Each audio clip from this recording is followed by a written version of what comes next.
mysterious death curse washes over the land, driven by a powerful artifact known as the Soulmonger.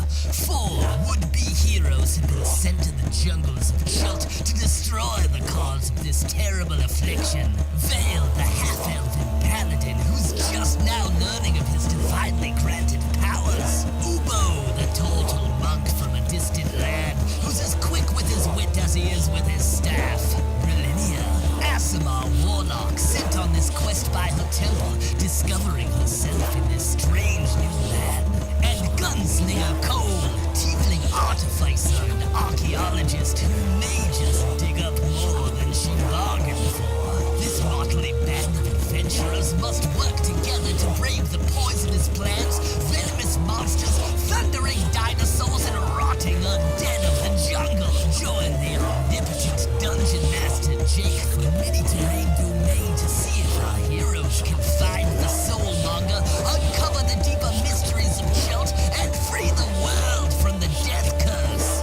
Welcome to the jungle. Welcome to Chult of Personality.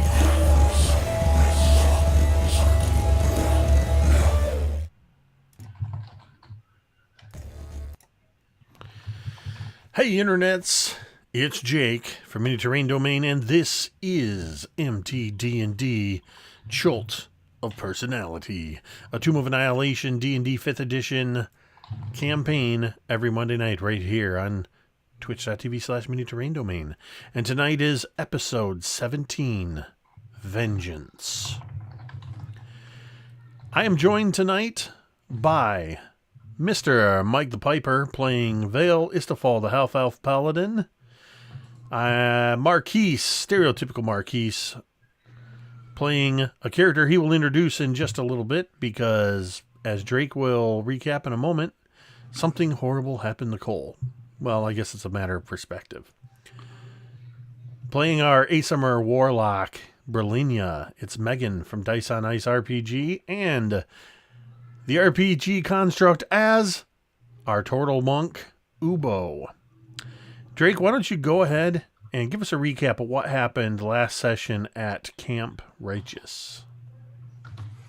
So, well, I don't really remember what happened at Camp Righteous, except, oh yeah, that's the little temple thing. So the gist of this is we went through this temple, I believe that was 2 sessions ago, where we had to ride on each other's backs, and Cole just decided that he was going to be Cole, his usual fun, her usual fun self. Yeah. And when we came out of this temple, we were met with I believe it was an Allosaurus. Basically, if you're looking at the stream right now, that dinosaur up in the top right is what we went up against. We also had 2 axe beaks, I believe, correct? That is correct. 2 adult axe beaks. And we came out and we began to engage these creatures. And through lots of fighting and stuff like that, we did eventually vanquish them, but not before our friend, I guess you could say, Gunslinger Cole, was not only killed but ripped in half. We found a Brilinya actually standing over her, trying to mend her wounds, and just there was not enough magic. She just wasn't strong enough. The wounds were too severe for that to happen, as she laid in just kind of a pool of blood as she's ripped in half. And each of us had our own little pieces to say about Cole. It's kind of a somber moment. And it was kind of surreal. It was kind of even our guide came over and was like trying to talk a little shit to Cole. And it didn't really go over when she realized Cole was dead. And that was pretty, honestly, Jake, that was pretty much the session. We fought dinosaurs. Cole got ripped in half. We tried to heal her. It didn't work. We found out some more about Megan and Cole's background or history together and how they're kind of linked. Vale made some jokes, as he always does.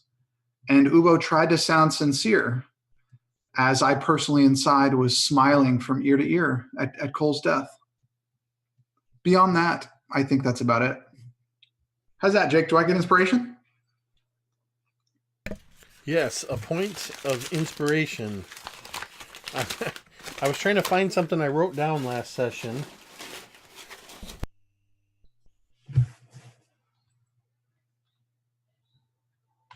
And I think I may have pitched it already, which is a bummer.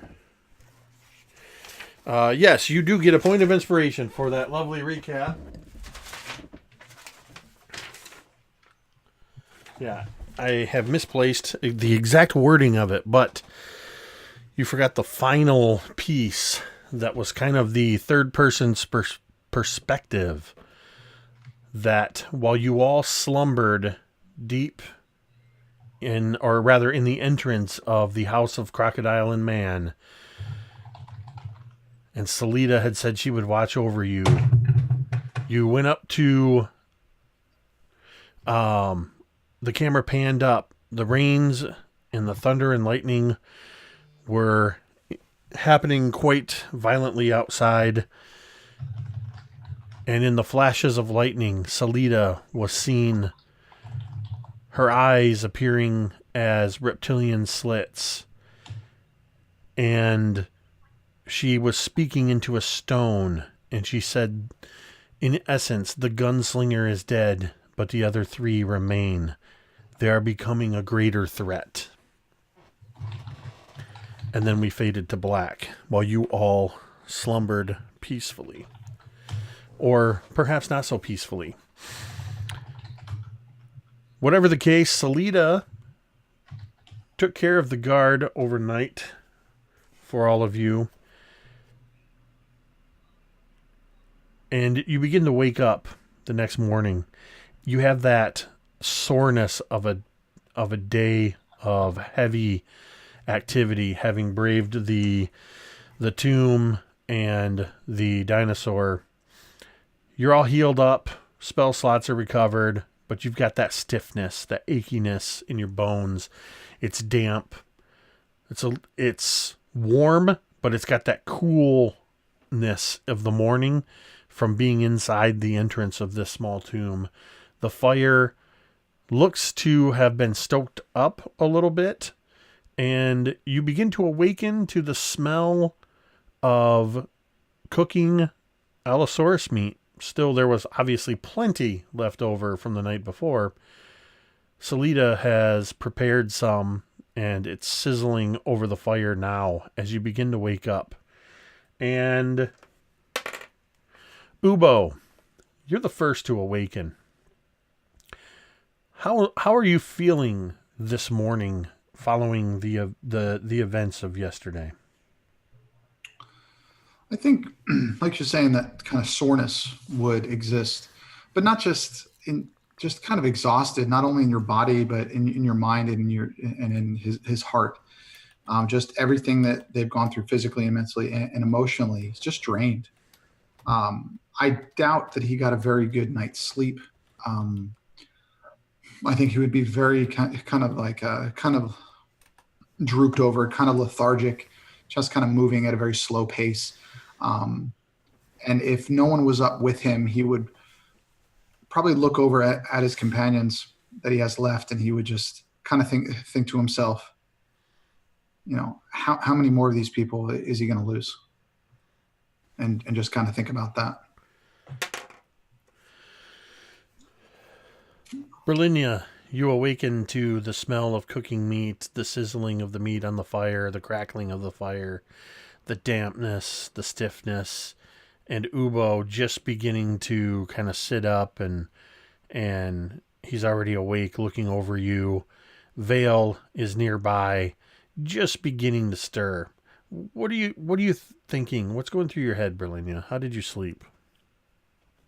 It's a very fitful and restless sleep for Brilinya, and she wakes up with dried tears on her face, and she is clutching Cole's book with this death grip that she had kept through the night against her chest.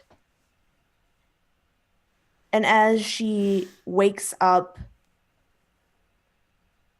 the words of that tiefling woman ring out in her mind, that Cole's soul was hers, and that we all needed to get it back. But she is reflective and silent as she just kind of sits up, a little bit wary from her surroundings, but she would just kind of sit up and look over the book again for probably the 100th time, just like skimming over the pages, reading Cole's words. And Selena's nearby, and as Vale, you begin to stir. And Ubo and Brilinya, you might notice that as Selena is kind of in this little corner where that first terrace rose up to the entrance deeper into the tomb that you had previously gone into, and she's been kind of running across the back of her hand, and she'll roll her hand over and letting it run back and forth, is the still shrunken tiny form of I believe the horse's name was Blackjack, if I remember correctly, but it was Cole's horse that she had brought to the island, had brought to the island, but that Syndra had shrunken and put in a small basket. And when Cole's pocket, that was the bag of holding, kind of exploded and went everywhere, sending her gear all over the place, this was one of the items. And as she kind of squats down, the horse kind of makes a real light tick, tick, tick, tick, tick, tick, across the stone, and it runs up onto Vale's chest. And so, Vale, you awaken. As you open your eyes, there's this tiny horse, about 6 inches long, probably about 2.5, 3 inches high, staring at you, and just giving just the tiniest little...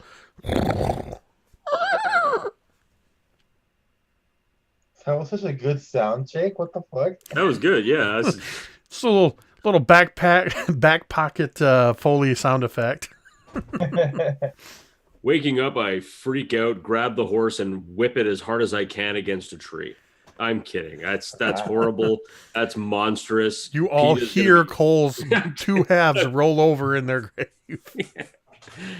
I open one eye and just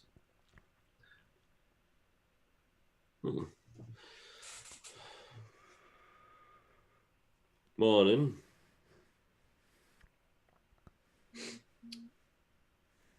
There's a very small horse on my chest.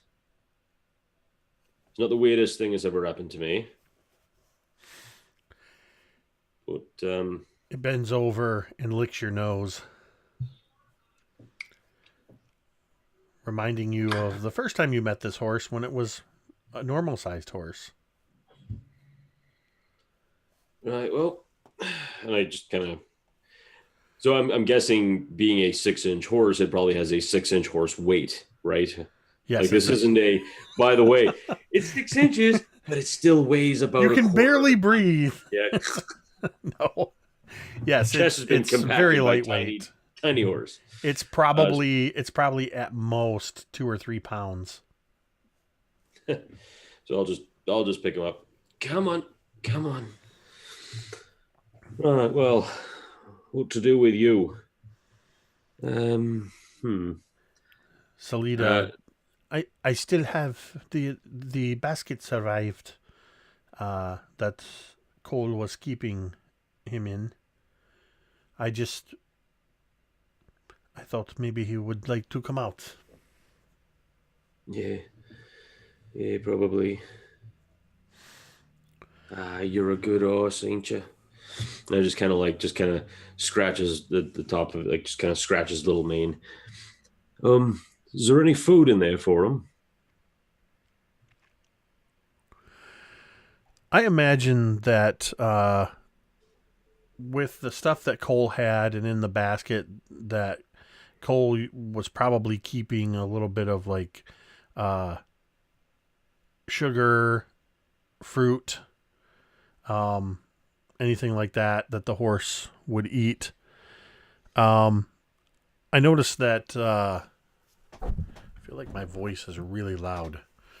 I noticed that maybe my volume's up too loud for me. I noticed that you put the list of supplies in the side chat for the rest of the group.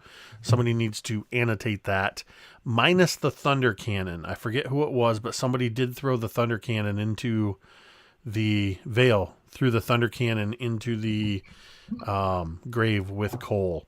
It was less of a throw and just more of a gentle. Right. Sorry. You know, Wiped it down. Just on as you kicked their two halves into the shallow grave. No. But the thunder cannon is buried along with the down, so she could never look up into the ethereal plane. Just kicked it on there and then just threw the lie on just to make sure. No, I think we buried her with basically everything to do with the thunder cannon. Yeah. Jake, were these bullets like balls, or were they like bullets? Marquise? They're balls, just like musket balls. Okay. I would say nothing. I'll just leave it at that. I was going to say something, but I'll just leave it at that. You guys can decide how you're going to handle all of the supplies. Salida says, we are only in as much of a rush as you would like to be. But if we are to keep the original course that was laid out, we still have a few days travel. But you should all eat and get your strength up for the day. I have made sure that the boat is ready. And there were 2 more canoes down there. If we wanted to take those along with, maybe we could do that. That's up to you. Basically, I'm at your service today. And, you guys would notice, having had a full night's sleep, whether it was fully restful or not, you would notice that Salida is heavy-lidded, having stayed up all night, and she seems to be like trying to pull off that second wind thing, but she's not moving quite so fast, and she's just got that kind of droopy-eyed look. But so what do you guys want to do? I think Ubo would kind of look at Vale and at Brill, be like, so do we just leave her there? Do we just leave her in that grave? I mean, maybe we should take her back. Take her with us. Well, 2 things on that. First, she's buried right near something old and something that she likes to do. So I think that would be all right. The other thing, and I'm sorry, this sounds morbid, but we begin carrying a corpse with us deeper into the jungle. It's going to attract all sorts of insects and other things that are just going to be right bad for us. You're not going to know if it's got some sort of catch some kind of a disease or whatnot. Maybe we can get her on our way back. She'll be safe there for now, but maybe on the way back we can do that. Maybe. We'll have to see. That would be enough for Ubo. He would just kind of shrug it off. I'm just going to pack up. I'm going to pack up everything. Make sure that I've got all my stuff. Everything's stowed away. And, just get ready to depart. I mean, I'll probably mention to Salida, while we're moving downstream or upstream? Up. Yeah. Well, we're going upstream. Why don't you take a bit of a nap? Look like you could use it. I'm a light sleeper. I Well, will not. I will paddle not. quietly. I will not lie and say yes. I'm very tired. I will try to catch some sleep on the river as much as I can, but I will be ready should you need me. We'll holler.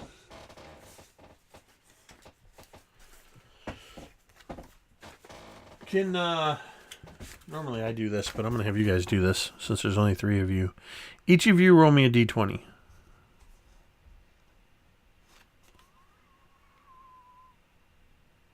And then we'll start with Vale. What'd you get? 13.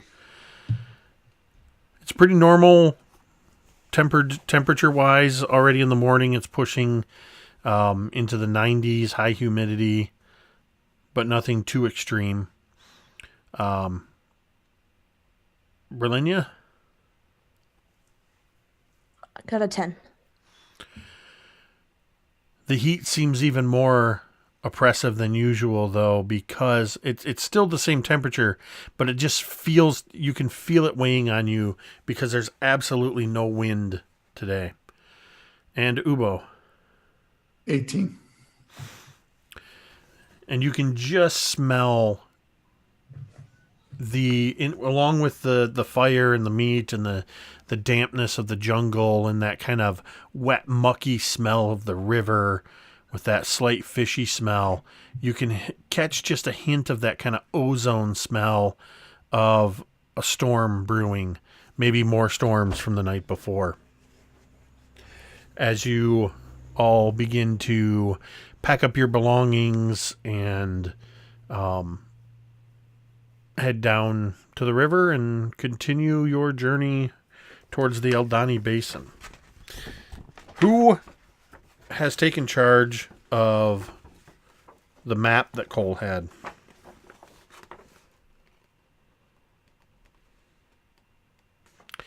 I'm going to say Brilinya, you would probably... It probably would have been kind of folded up along with that book.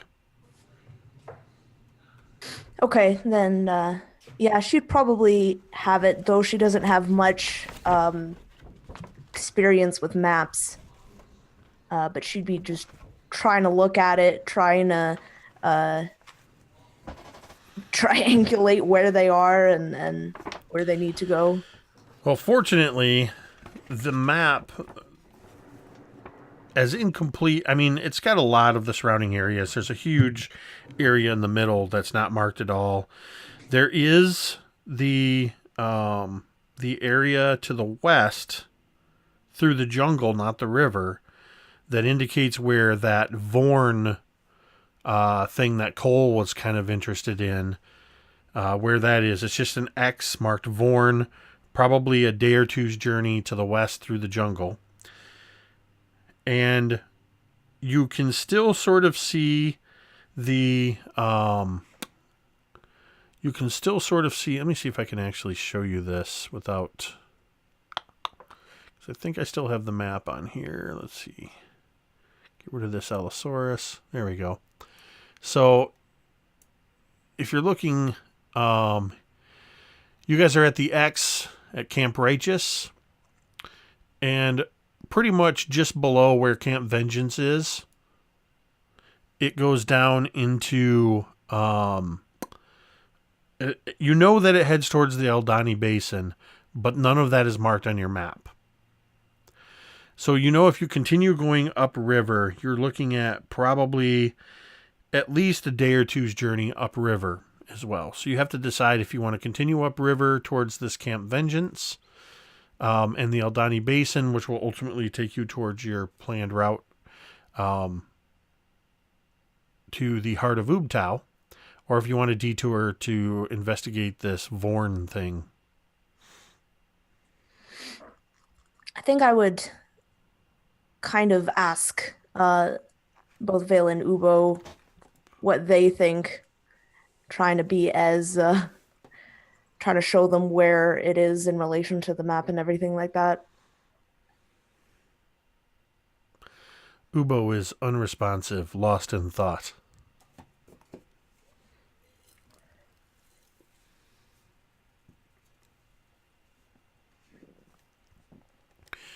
Oh, wait a minute. So if we're here,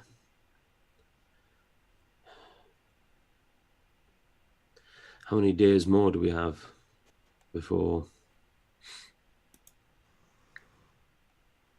we're at the other camp? It's funny because I keep trying to move this map with my mouse, and I'm like, can't do that, Mike. That's not the way this works. I think I have it locked in place, so I can't move it. No, Nope, I can move it. There we go. Oh, you cheeky. There we go. I thought I had it locked So off. you said 2 days until camp? You're looking at probably 2 days of travel upriver to get to Camp Vengeance. You're also looking at, if you cross the river and head through the jungle, you're looking at probably 2 days through the jungle to get to Vorn, and then 2 days through the jungle to get down the Vengeance. So your choice is basically, do you side quest over to check out this supposed shield guardian, or do you just head on your path towards the heart of Ubtao by way of Camp Vengeance?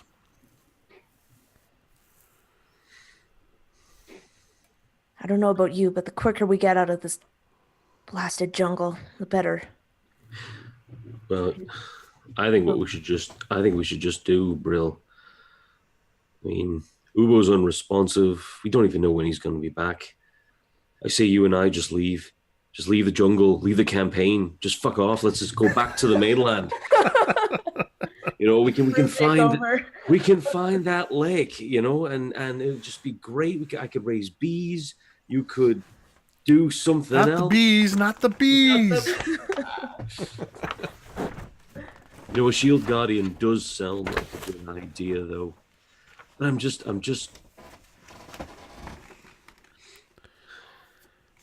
worried. I mean, there's only 3 of us, but I think we could handle it. But I mean, if Cole wanted, but I mean, yeah, well, I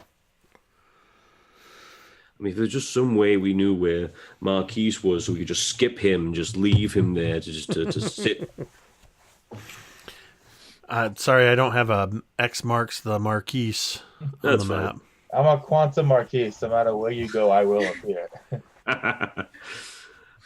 Why don't we go check out the Shield Guardian? I mean, it might help us. Any little thing to help us on our way and find out what's going on. Perhaps this thing we can control it, or something to that effect.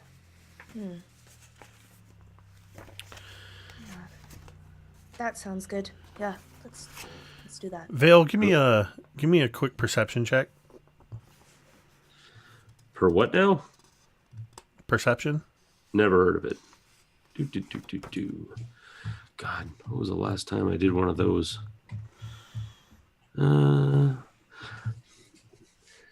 Hey, so here's the thing, kids. Think about playing the Dungeons and the Dragons. Whenever you make a character, just make perception your thing. Like just always make perception your thing. Don't think I don't need that skill. I don't need to focus on that. Yeah, you do. You always do. It's like just choose perception, and then whatever the hell else you want is fine. But there you go. I got a 15. Mike did not choose perception. I did not. But I did get a 15. Well, but still, it's enough to notice that as you kind of say, you and Brill are talking, and you say, "Why don't we go check out this Vorn, the Shield Guardian?" You see Salita's shoulders just slightly kind of slump a little bit, because you had told her she could sleep in the boat on the river, and now she's just kind of like she was just starting to put her pack into the boat, and then she goes, you can still sleep. You can still sleep. Are you going to carry me, Vale? Sure. Yeah, all right. Come on. Do not Vale's worry. harem is growing. If Salida falls for Vale, like Cole and Brill did, that means Ubo will be the last one to fall.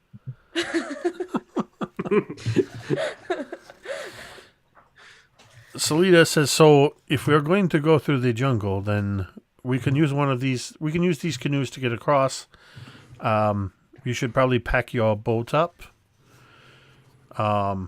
So somebody will have to take you guys have the magical folding boat. So just make sure you know who actually has that in their possession. It folds up pretty small. It folds up magically into this compact, maybe 3 or 4 inches thick by about a foot. Oh. I mean, It's magic. Ubo makes a good mule. Yeah, I can pretty much take whatever they want.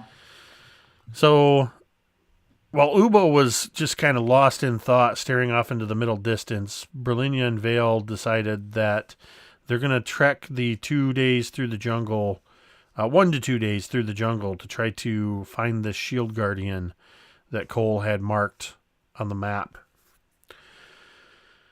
So you are going to begin moving through the jungle, taking the 2 canoes that were left at Camp Righteous. You're able to easily paddle across to the other bank and begin moving through the jungle. What pace are you going to use? Do you guys want to move at just a normal pace? Do you want to try to pick up the pace? Or do you want to move extra slow and stealthy?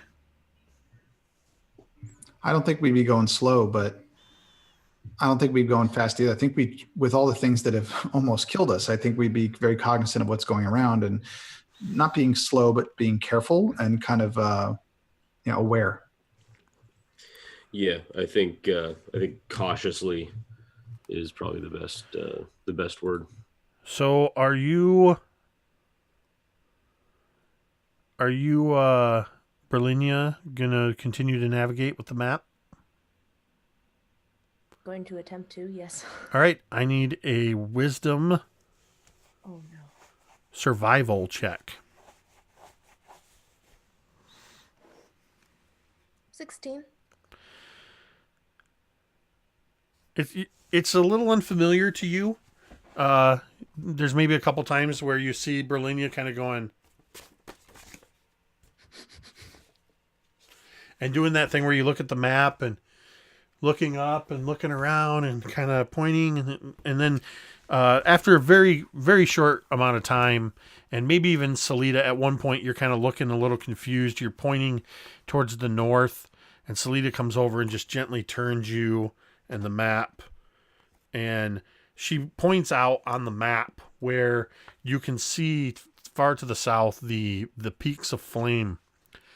And then she points them out where you can just see the smoke rising from the triple volcanoes far to the south. And it shows you how you can use that to orient yourself and other landmarks. And so you're able to keep yourself on track. And I'm going to have Ubo roll me a D100. As you guys are navigating this particular section of jungle. Is that 13? Sorry if I kill us, guys. So as you guys are walking through the jungle, are you having any conversation? Is everybody still kind of reeling from the day before? What'd you get, Drake? 13? Mm-hmm. Okay. I So- think that Brilinya would be imploring the help of Salida a lot. And so would be kind of by her constantly just asking her questions and getting a feel for how to navigate and how Cole did it so easily.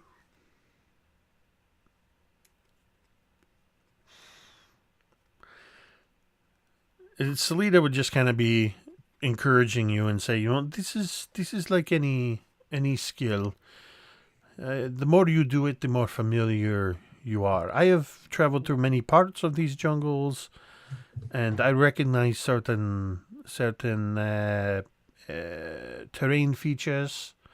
And you, over time, you develop a recognition for these things and a proficiency with them, if you will.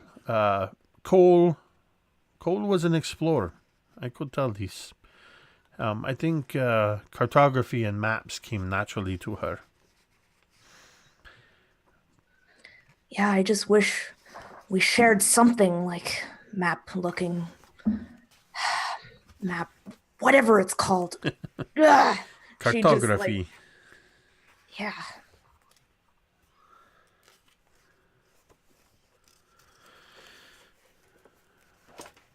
Ubo, give me a a perception check. And Vale, if you're keeping watch, you can do so as well. That's a 21.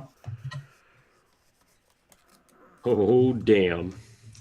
That's a nat 20.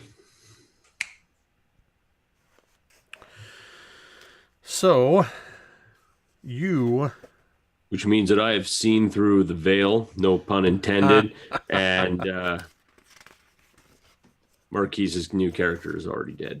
So, I mean, I think we can wrap this one up. Maybe come back with, I don't know, gunslinger, samurai, or crab people. Yes, gunslinger, samurai, crab people, man. My new character. So, Brilinya is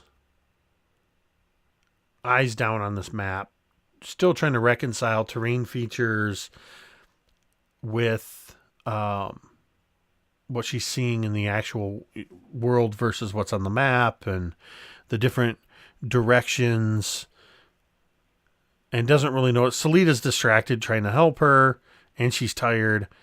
Ubo and Vale, you both notice that about maybe 100 yards or 100 feet in front of you, there's a section of jungle where for a moment it looks as if the jungle itself, the foliage itself, is moving.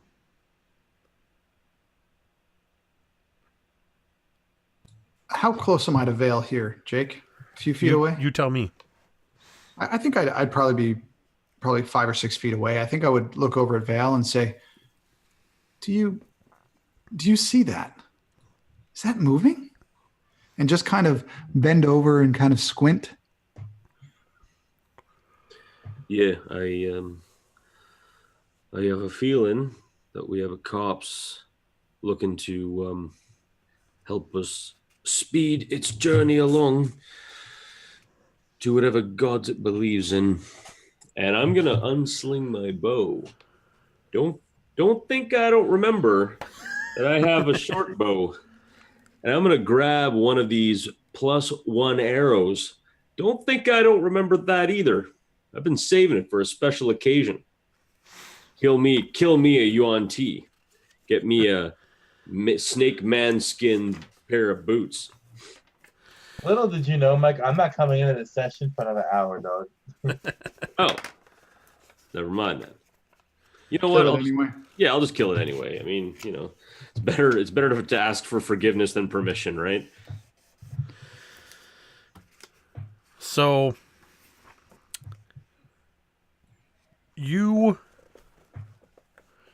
as you stop to kind of look closer, you see what, I mean, it really does look like the foliage itself is shambling along slowly. It looks at first glance like bushes are just kind of almost like when a bush is blown by the wind or something moves through it, but instead of it returning to its first position, it just keeps going. And the longer with those perception rolls, as you look closer, you begin to make out a shape that's vaguely familiar only in that you have seen four-legged creatures and you're familiar with the humanoid shape.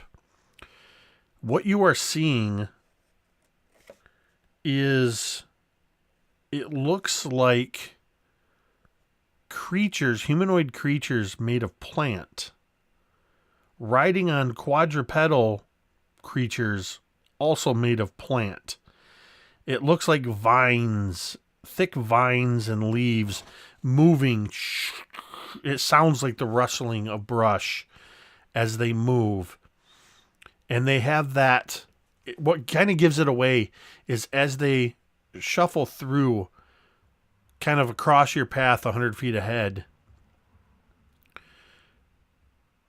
they have that, the riders, the humanoid figures have that kind of swaying motion of somebody riding a beast. And you can see that there are 6 of them total.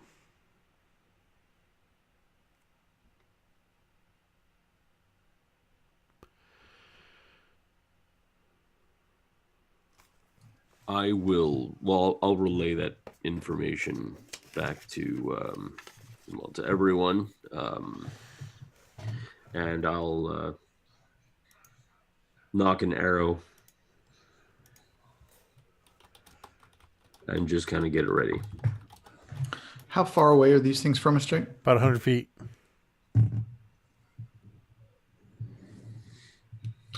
I think Ubo would just kind of, take his gauntlets and kind of smack them down, so the front just kind of goes into place and just kind of readies in action. But I think he's just going to stay probably within about 10 feet of Vale. I think But Brilinya he would isn't just. going to go any closer. Sorry. I think Brilinya would just stop, kind of look up from her map, see that, and hear Vale saying that these things are out there, and just kind of back up so that she's close in with Ubo and Vale.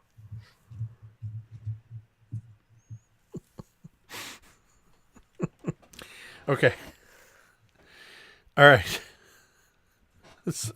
Sorry. Private chat. I can tell Marquise is grinning like a damn fool. It's not good for anyone, but it's horrible for me. Let's just put it like that. All right.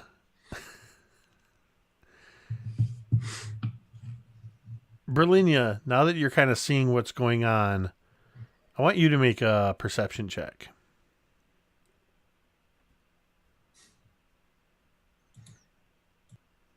That's a 4. It's like one of those magic eye pictures from the 90s where you're supposed to stare at them until an image shows up. You're not even certain, as I say this to the 20-something-year-old who only just watched Goonies recently. Do you know what a magic eye picture is? Oh, Megan. Okay. Anyway, it's like staring at a pattern where somebody says they see a face or see something and you just don't see it. You're like struggling to even see what they're talking about. All you see is the jungle. You see the bushes. You see what looks like bushes drawn by, moving by the wind. I'm going to see if these guys see you.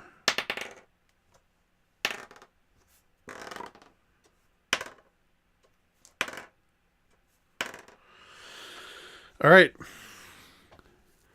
You guys watch as 100 feet away from you, these figures lumber. They're moving perpendicular to your path. So they're moving, you guys are kind of moving westward. They're moving north to south. And you see first 1 and 2 and 3 and 4 as they begin crossing the path. And then you hear what you hear a sound that it just sounds like that, like when a tree creaks in the wind, that just kind of. And then you hear almost like extra sounds of the jungle, like chattering of squirrels and bird sound. And they stop. And you see the second to the last figure in the group holding up a hand. And then it motions and it points directly at you. and they're all just staring at you.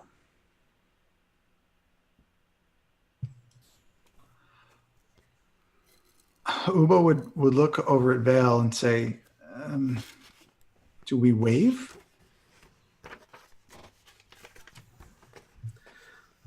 I mean, What? how social can we be to a bunch of, potato riding Brussels sprouts? I mean,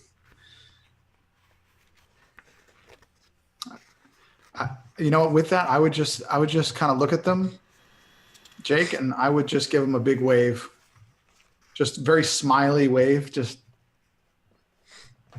You hear just some. try, just You hear some more, just kind of.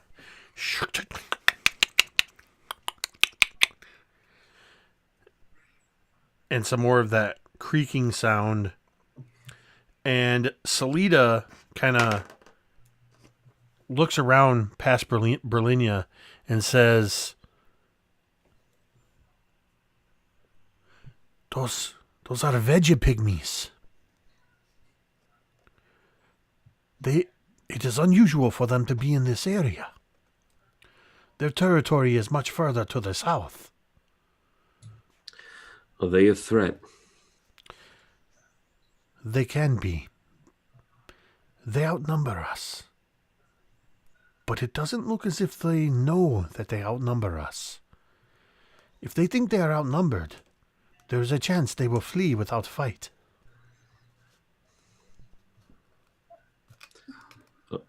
All right. So then, do we have a way to look more? Do we have any spells to kind of looks over to Brill or to Vale? Do you guys have anything to make it look like we're more or bigger or something?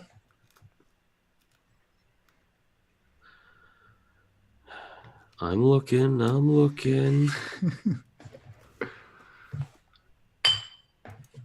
Yes, purify food and water. That'll do the trick. Wait. I have an idea. What kind of sounds can I hear around me? Like animal noises. Typical jungle noises. You hear some monkeys off in the distance. You hear lots of birds and chirping, like tree frogs and squirrels chittering, and it's a pretty lively jungle. All right. I'm going to try this, and this seems like a silly idea, but fuck it. I'm going to cast Speak with Animals, and I'm going to call out to all the animals in there. If you could all do me a favor and speak really loud, just yell in the direction of those things, just for like a few minutes. Just start yelling as loud as you can. That would be great. And I'll say that in every animal language. Drake's face is like Buzz Aldrin's face when Trump was making that speech and he stood behind him. He's like, I know exactly. I'm sitting here trying to imagine we're in this forest and this dude's yelling to all the animals to scream loud towards the veggie pygmies. And I'm sitting here thinking, how could Jake screw with us doing this? Or how would I screw with us if it was me DMing and it's not good? In addition, I think Brilinya is going to make it sound like there are maybe a bunch of footsteps in the, like behind them, using prestidigitation, just like a bunch of these like leaf twig snaps, make it sound like there's maybe more things walking behind. Okay. So, all right. So, Vale, you begin chittering like a squirrel, chirping like tree frogs, howling like a howler monkey. I want you to make a persuasion roll. Give me a second here. And I'm going to give you advantage. All right. Just because it's this is the dumbest just for the rule, thing just because it's fun. I've never heard anything so dumb. Okay. So that's a 22 with advantage. So I rolled a 16 and I got a plus a whole bunch. So 16 plus a lot. 16 plus a lot. Yes. So as Ubo's just kind of staring at Vale as he's making all these weird noises, Brilinya, what does it look like as you cast this, and what does it sound like exactly? I just imagine that from many different places, about 10 feet behind them, there are all these different twig snaps and like leaf crunching and just all these different sounds that make sound like there are more alive things coming from behind us. All right.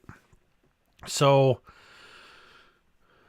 Vale and Brilinya, you can decide which of the two of you is going to make this roll, and you're going to do it with advantage, but you're going to roll intimidation.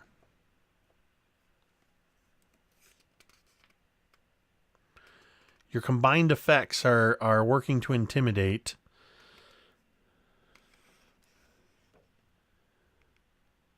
Mike, you almost look like you froze. You weren't moving at all. Mike hears a question. He's like, "How do I answer this?" I knew. Well, Mike has decided to make it. Mike is like, "Oh, okay." I got this.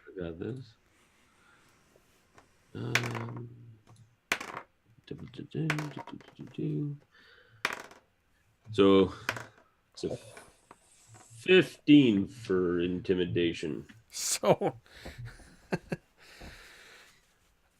I rolled versus a contested charisma save for all of them. All but one of them rolled single digits. So this cacophony of jungle noises, as I imagine, it sounds like more people are coming. It sounds like there's half a dozen, maybe a dozen people approaching from behind you. And it sounds like this has agitated the jungle as howler monkeys begin howling closer. You can hear and see in the trees as some of the creatures, the beasts, are moving around. Birds flock in, brightly colored parrots flock in, squirrels, other unidentifiable creatures, some lizards. Everything seems to just be reacting to this with increased agitation. And you see these 6 figures as these quadruped plant-like creatures they're on seem to kind of rear and skitter, and it looks like when people are riding horses that are spooked and they're trying to get control. 2 of them just boom take off running to the south. The other ones kind of move in a circle as they're and they take off to the south. And one of them, the one that spotted you all, stands there in full control of his mount, looking around at him as all of them take off. And then he looks at you and he points. And then he, under full control, takes off to the south, following the others with his mount. Now, Ubo. What the heck is Ubo thinking when all of a sudden you hear what sounds like a half a dozen or more people approaching from behind you? You hear the jungle growing louder after Vale. They did this without really telling you what they were doing. Well, I think Ubo would be just kind of like, what the fuck? Like looking around and, that really confused kind of walking in a circle and looking around. Like, it's like if you're in a Walmart or something and you're looking for something and you can't find it. Like that kind of a look. And hearing Mike or hearing Val talking just kind of giving him a really weird look. I think Uwe would just be incredibly confused and just kind of shrug. You know, he would have no idea, just keeping an eye on his party members and keeping an eye on them, on the Vegapygmies. He would have no idea what's going on. He would just be really confused as usual.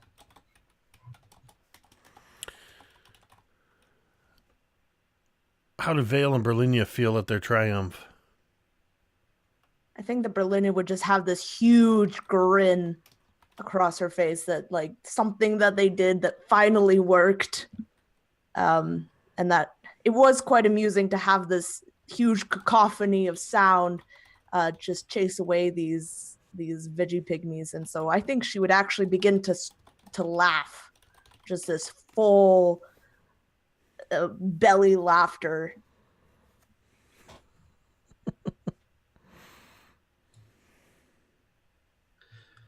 I'm just gonna. There was never a doubt in my mind that all these little critters would help us out. Anyway, come on, let's go.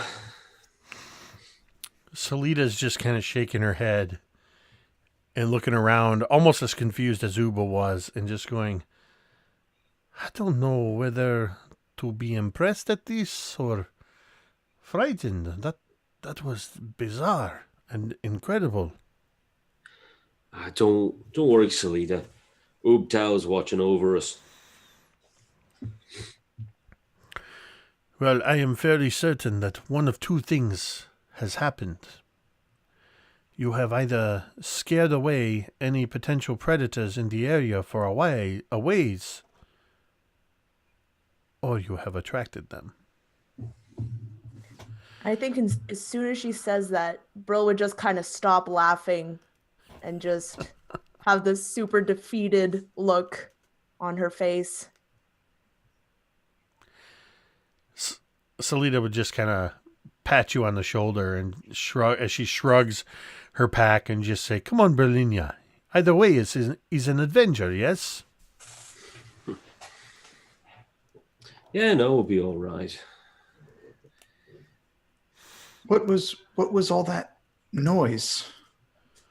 It was a jungle, making But noise. what were you saying? It sounded like you were yelling at the animals or something. Were they yelling back? Yeah, most of them were telling me to piss off, trying to sleep.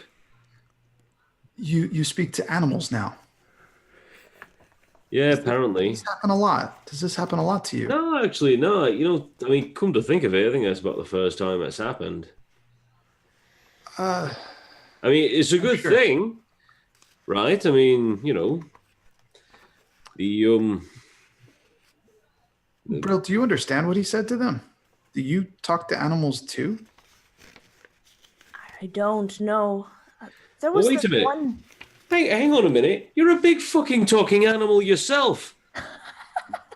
Let's be perfectly honest here. Look at you.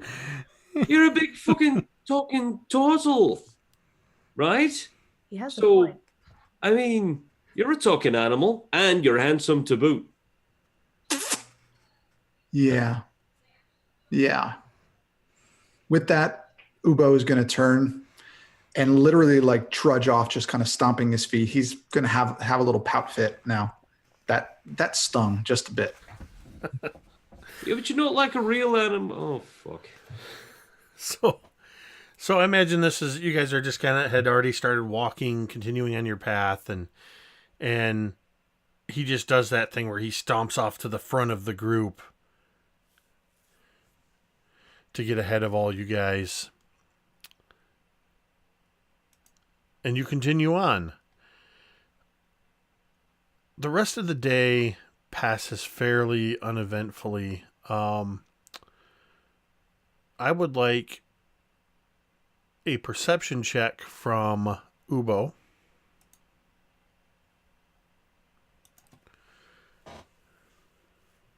That's going to be a 7. All right. The rest of the I day, see nothing. the rest of the day passes uneventfully. And you get to a point where Salida, continuing to consult with Brilinya, and just she's starting to tell you how, you don't really need to walk. You don't have to have the map out all the time and staring at it while you're walking. You kind of get a sense of where you're going, and it's going to take a day to get to this point, and then it's going to take a day to get to this point, and you just keep getting your bearings, and we keep going. That way you can have a better appreciation for what's around you. But if you look here, and she points, this is approximately where we are, and she points about halfway between where you left Camp Righteous and where the Vorn mark is. If we continue to press much longer, then it will be nightfall, and it will get much more dangerous. We need to consider setting up camp soon. And she says that loud enough for Ubo and Vale to hear. So, do you go ahead and set up camp for the night? Yeah, I think Brilinya would take Salida's word. Where do you suggest we set up? It just looks like jungle everywhere. Well, it is important to find an approximation of shelter. Think about where myself and Cole would previously position ourselves near the larger trees where we could seek shelter. Sometimes the canopy of the trees. Not too close to a water source because creatures will come seeking that water. But in these jungles, you never can know, which is why we always have a guard. Remember to that we must set up the water catcher, the rain catchers. And that's actually a choice up to you guys if you actually set it up, because you have the alchemy jug now, and that you've kind of figured out through playing with it that somebody was playing with it. I don't remember who. Ubo was, and kind of figured out that it can create things like it actually can create 8 gallons of water. It can create weirdly a few gallons of mayonnaise. It can create oil. It can create. You get some jungle leaves, some yucca beetles, some waku nuts, and Sindara berries. You could have a nice jungle salad. I don't know. So it's up to you whether or not you set up the whatever the rain catcher. Sorry, I see that Drake was disappearing.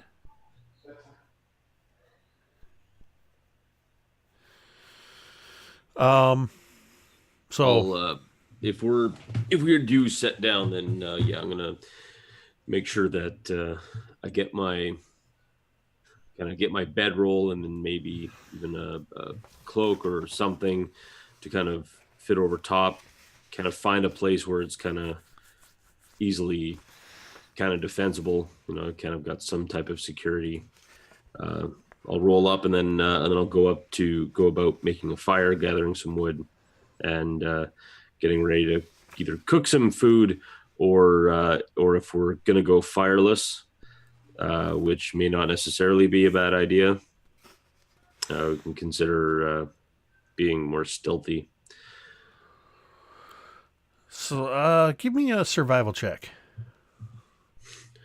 Oh, I doubt that I'm the right person for this. Oh, actually, that's not too bad. That's what I didn't do. I didn't take it in perception, but I stuck it in survival. And that would be a 14. You know that unless you're being actively pursued by an enemy, that fires at night are more likely to keep the beasts and the creatures away than it is to attract them.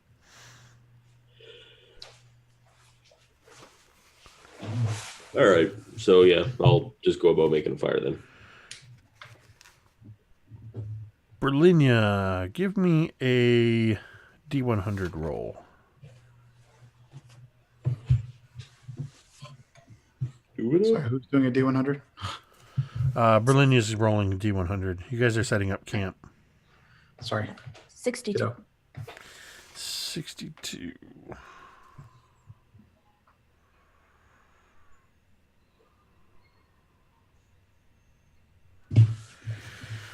All right.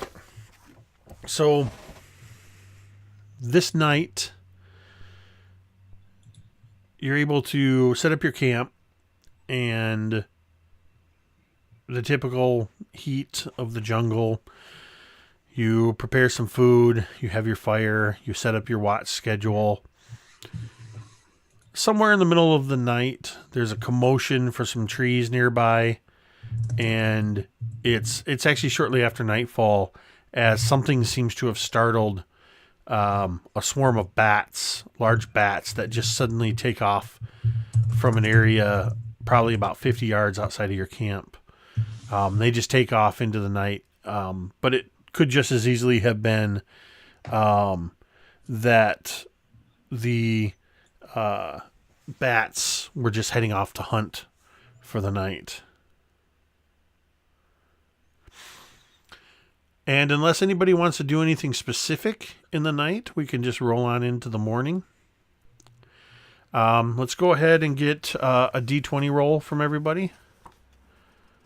And we'll start this time with Ubo. We'll see what the weather looks like today. 3.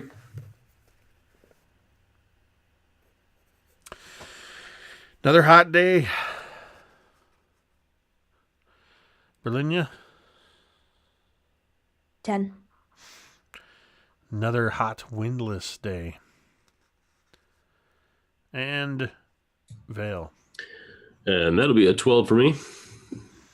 Whatever storms seem to be hovering nearby the day before, there's no sign of them at all. There's no precipitation. You can actually see bright blue sky up above the jungle canopy as you begin to break camp and head through the jungle, continuing on towards this Vorn mark. And I'm going to have Vale make me a D100 roll.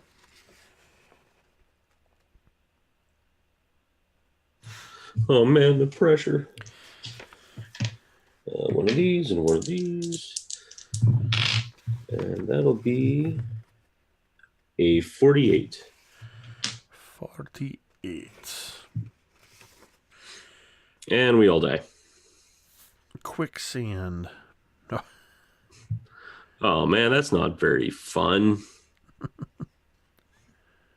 Make it like Oregon Trail. We all died of dysentery or something.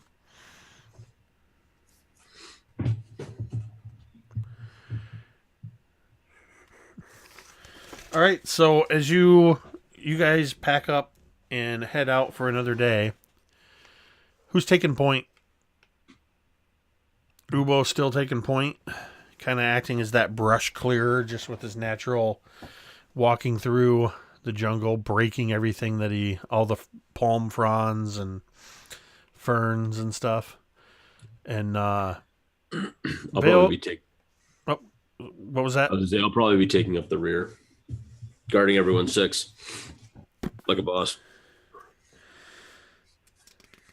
And Brilinya, are you continuing to attempt to learn this map and navigate? Yeah, she has it folded in the way so that it's kind of where we're going. Whenever maybe she's trying to keep it in her pocket and trying to navigate just on her own, but every so often she'll kind of take it out and just kind of like peek at it and just continuing to learn. So I need a perception from Ubo.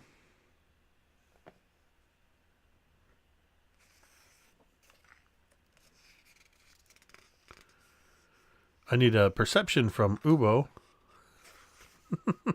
You're sorry, muted. I'm sorry. I was muted. 11. My bad. Not very perceptive.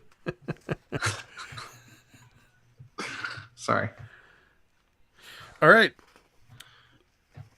And I need a wisdom survival from Brilinya. That is a 20. Not natural.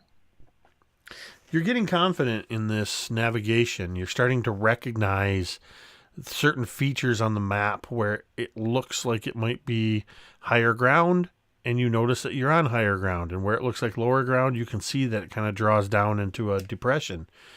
You feel like you're getting a sense of this, and you find yourself looking less and less at your map as you're moving towards your target. Vale, give me a perception check.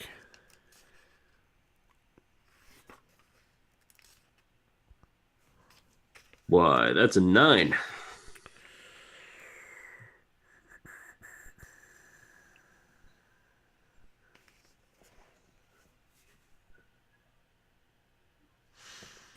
Okay, I'm gonna roll for.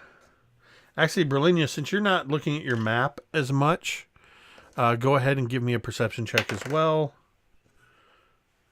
And I rolled for Salida. I rolled a 15. Brilinya, you notice as you're kind of looking around and taking in these terrain features, you notice a couple shadows in the sky. They seem to flit, just.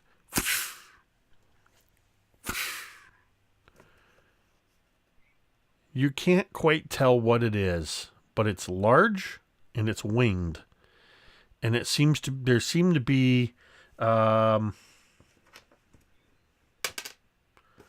two of them circling high above the tree canopy, directly above your party.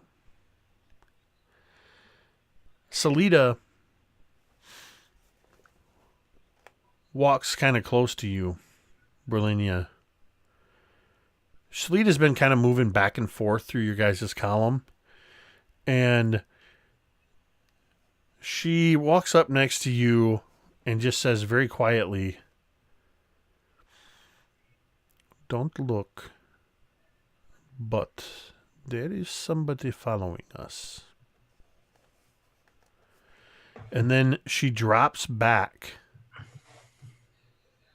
to Vale, who's in the rear, and says, "About 30 to 50 feet behind you,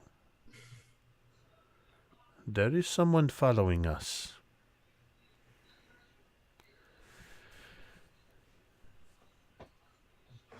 Just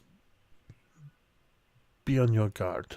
And then she begins moving forward until she gets up by Ubo and relays the same message. "I have already told the others, but someone is following us." Hold on.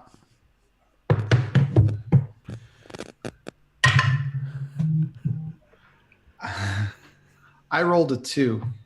For what? Yeah, To see if I I would rolled a react. 4. Okay.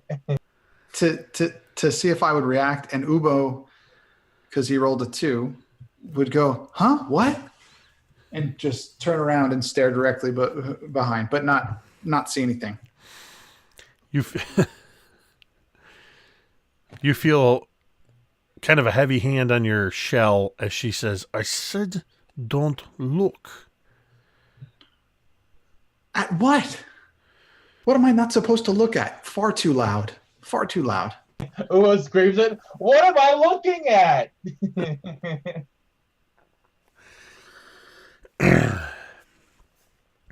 So how, other than Ubo cluelessly looking around going, "What? I don't see anything." Brilinya, since she told you first, what was your reaction? She would have the strongest urge to look behind her, but she would try not to. I think her attention would be drawn to these things in the sky, and she tried to see what they are, how big, etc. Give me investigation with with advantage. I'm actually thinking of investigation. Actually, make it a nature. And then meanwhile, what's your reaction, Vale, upon hearing that you are being followed by someone or something? You, sir, are being hunted. I just kind of pull, like very slowly, kind of pull my rapier out and just kind of have it in front of me. Just waiting. What'd you end up getting there, Brill? Oh, 19 on your nature?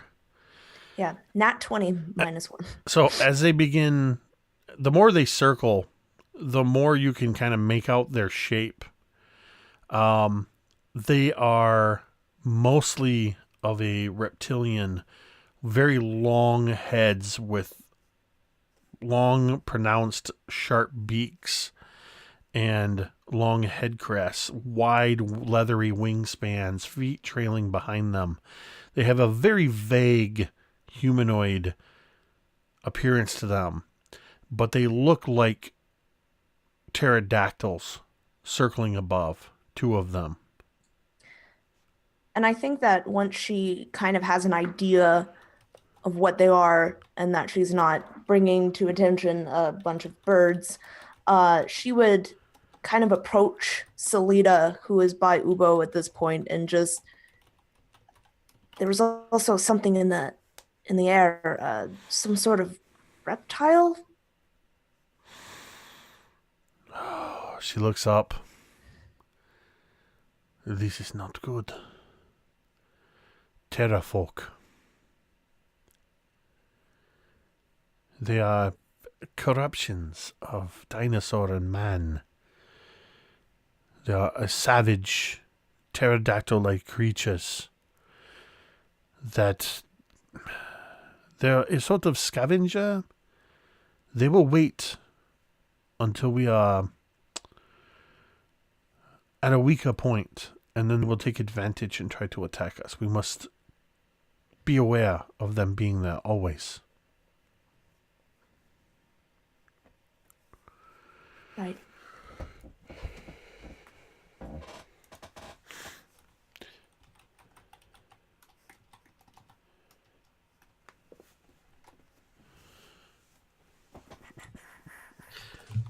So All right, I'm not going to keep doing this because it's driving me nuts trying to manage it. Marquise, give me a perception roll. I'm trying to have private messages with Marquise, and it's distracting me too much. I have an 18. Okay, yeah, you notice them. All right.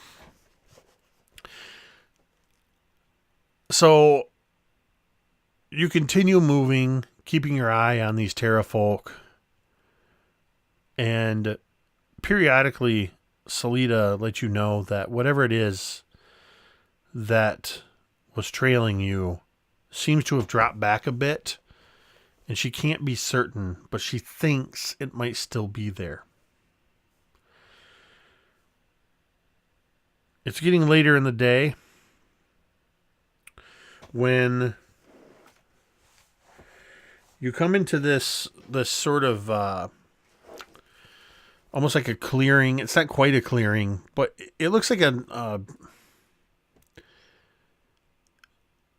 it looks like when several people have been to a part of the jungle and trampled everything down. There seem to be several small footpaths. You kind of stumble across one of them and realize you're following it. And then you see in this clearing area, there's an outcropping of rocks. And you see it's all trampled all around this outcropping of rocks. There's several little trails and footpaths that head off to the north and the south and the east and the west. And you see that there are, all over these rocks, there's small, brightly colored stones and pebbles. You see feathers. You see bits of food, some of it relatively fresh, some of it rotting, fruits. You see even a few skulls, some of them that look like they've been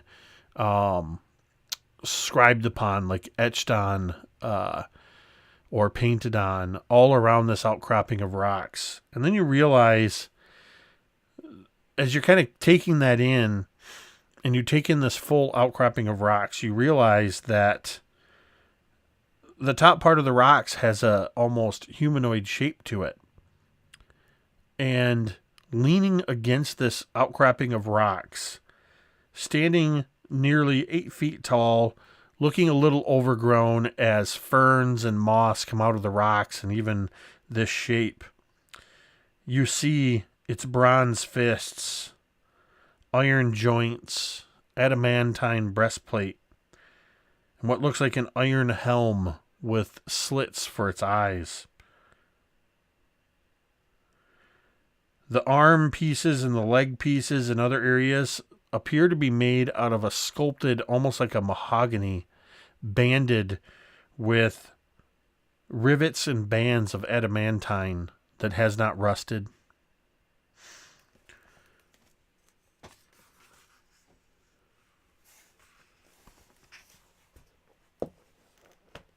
It looks like you have arrived at the spot marked Vorn on your map. What would you like to do? This must be the Guardian. I think. I mean, it would make sense. It's pretty incredible. I mean, it needs a bit of work. You know, bit of wool grease. Get the joints moving. It's going to take a little bit. Wonder if we can get it started again. What do you think, Ubo? I think by this time, Ubo would be a little, I don't know, probably a little tired, exhausted, and just say something. Well, what do we need to do here? Can we stay? Do we have something to do? So much has happened, I don't even remember. What do we need to do here? But I mean, we can start this thing up or something, you know. And maybe if we can learn how to, you know, get this thing going, we could have a powerful ally. I mean, if only someone could just come waltzing out through the jungle and say, "Hey, would you like to restart this powerful machine or something?" You know, just if we had that person here. If only someone could come out and just jump inside of it and pilot it for the rest of the campaign. Right? I think Brilinya would. Oh, sorry. No, it's okay. I was just gonna be a little bitch. I think Brilinya would go up and start kind of wiping away maybe some of the debris surrounding it, and just kind of look at it, look to see what she can see out of it, any buttons or knobs or anything. Give me an investigation check.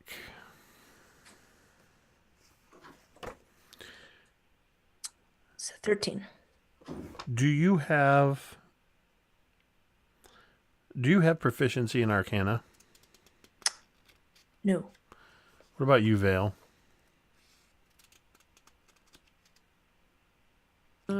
That's a wonderful question. I do not have proficiency in Arcana, no. Nope, I don't know shit. All right, you got a 13 on your investigation check. Give me Brilinya, give me a insight. I'm going to call it an insight check. That's a 20. As you're looking at this thing, and you can kind of see that there's a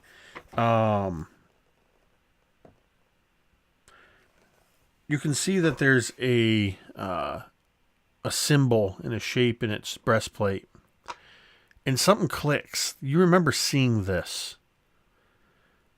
You just have a brief memory of your first night in Port Nyanzaru when you met Wakanga Otamu. And you were off to the side, but it was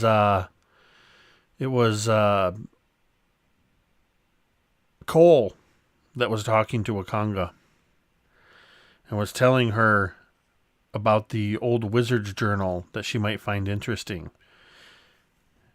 And as they flipped through the pages, there was a sketch of this construct, and there was a sketch of an amulet.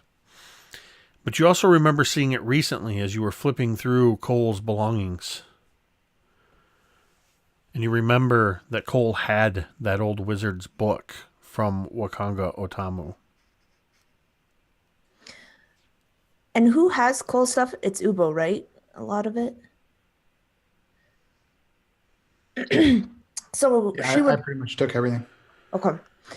She would go up to Ubo and say, is there a book in Cole's belongings? Some sort of old arcane spell book or something like that? And Ubo would take off his pack and just kind of go through everything. And he would find... I'm looking.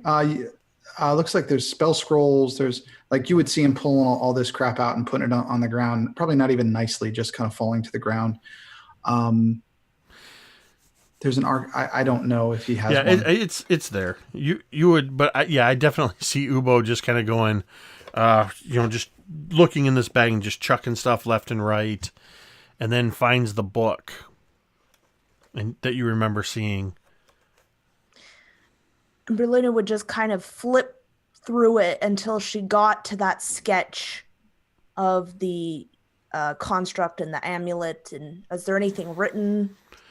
There's actually a sketch of the amulet, and there's lines pointing towards the a symbol that matches a symbol on the amulet to the chest of the construct, and some of what's legible basically says that this is the control amulet to control the construct. Ubo, give me a perception.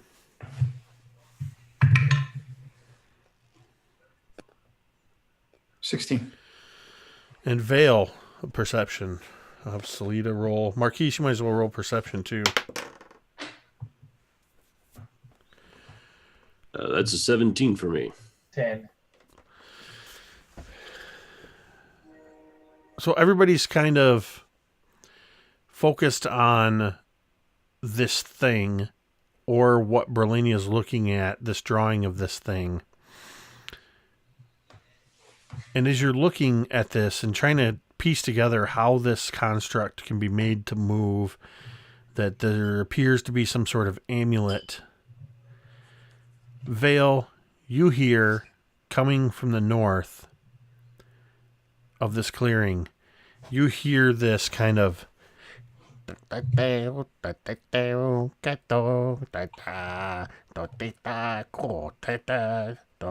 it's tons of voices. Really quiet at first. Just... And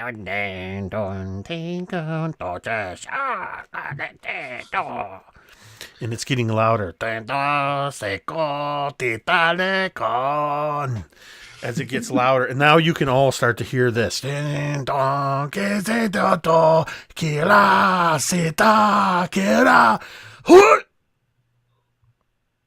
it gets dead silent.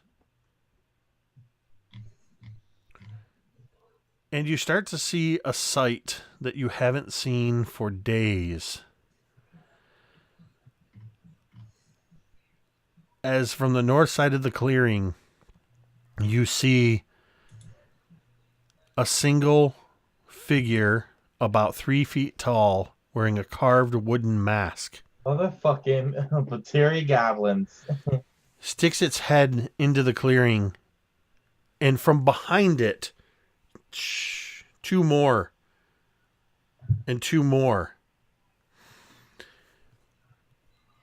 There are 5 of these Battery goblins. They're holding baskets of flowers and fruit and berries and nuts. And they were the ones singing. And they just stop. And they're staring at you as you're standing in front of this thing.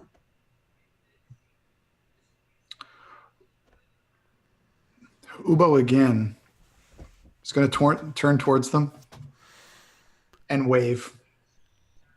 Just smile, big smile, just wave.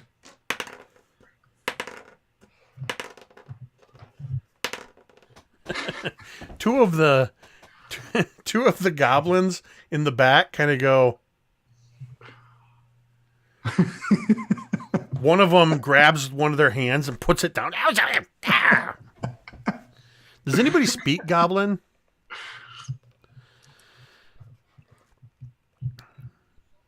Cool. Marquise? Nope. Do not speak Goblin. So the goblins set their baskets of fruit down. Each of them was carrying a small woven basket. They set them down.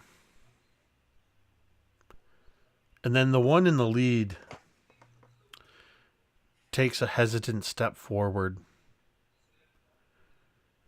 And he's holding his hands out to his side, and they're empty. He's holding no spear, no sling, no sword. He steps forward. He reaches up, grabs at his mask, pulls it off, sets it on the ground, and then looks at each of you and says,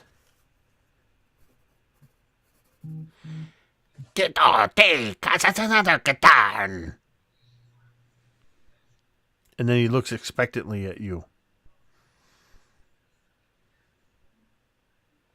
He turns back to the other goblins. And a couple of them are kind of like...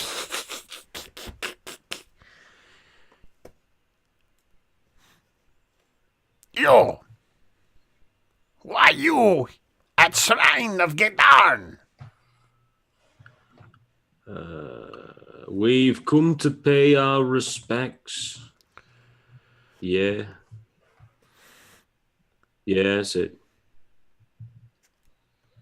You! Man tribe! Pay respect to Gedarn! Yeah. That's totally what we're doing. Isn't it, everyone? I'll just kind of like flick back. I'm not even looking. Just smacking someone beside me, whoever's beside me. Yeah, it's totally what we're doing, isn't it? Yeah, of course. I would turn towards the shrine and just kind of do the whole Mike Myers "we're not worthy" thing, and just kind of take some steps back and do this towards the shrine. He looks around. He looks over at the construct, and he looks back at the four of you with Salida with you, and he says,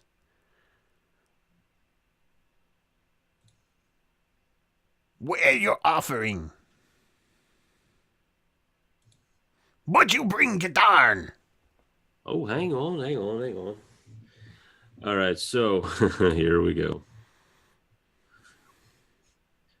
I'm going to reach in, and I'm going to pull out a couple of the,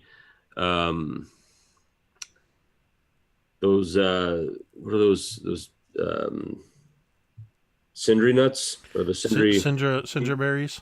Yeah, cinder berries, a few seeds. I'm very quickly just going to snatch up the nearest flower to me.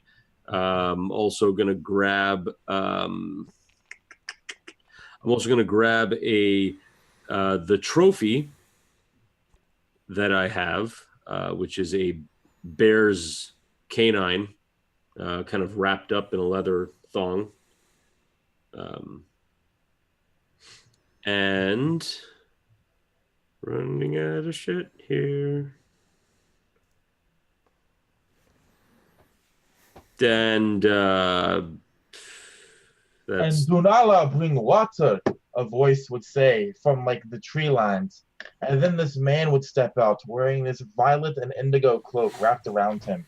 And he has in his hand this like stone plate. And when he breaks it, water comes out of the stone, Jake, and spills on the ground. And he looks to the goblins and he says, Dunala bring water for rusted skin of God and shrine. unbeliever, kill him. No, I'm just kidding.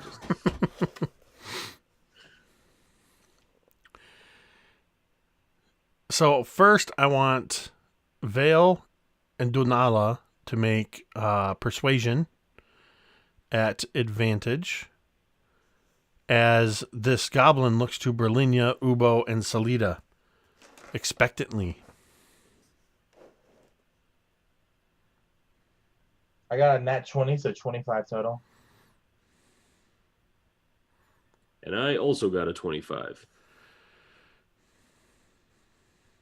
Brilinya kind of following suit would also take out maybe some of maybe a Yaka beetle or two. Just take them and take like I love those things. take a few of these like sticks of unlit incense and just kind of have them out just looking very confused and very nervous. And she would light one of them and you'd smell like all these kind of herbs and all of these different spices and stuff. And offerings. Roll persuasion at advantage. Ubo.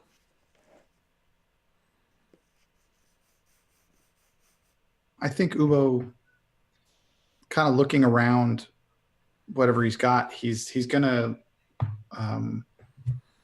kind of look in his pack in his pockets, and he's gonna take like 5 pieces of gold, and he's gonna kind of take them in one hand and click click click click, like this, and he's gonna put it in his hand, and he's gonna do what everyone else was doing, either putting them down or showing it to the goblins, but he'd be showing what he was doing. Roll persuasion at advantage. I got a 23. All right.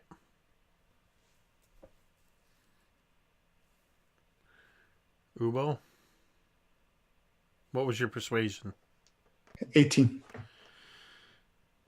And Salida kind of reaches into her pack and she pulls out some strips of almost charcoal black Allosaurus meat, the stuff that was on the fire the longest.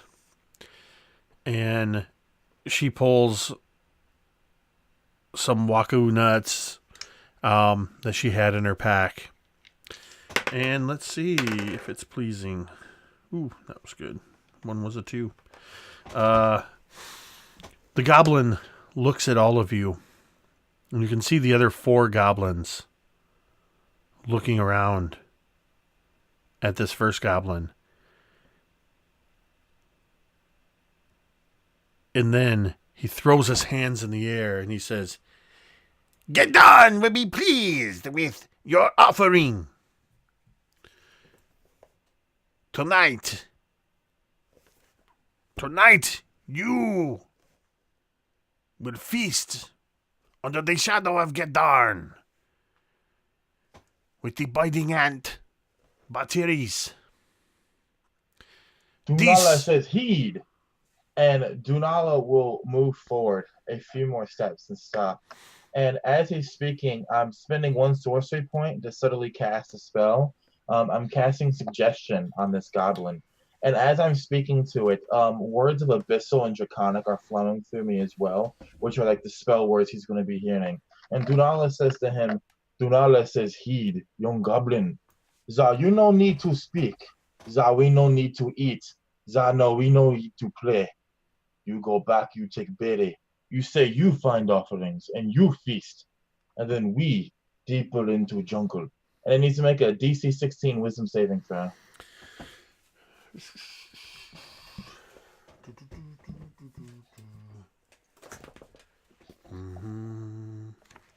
DC 16? Yes, sir.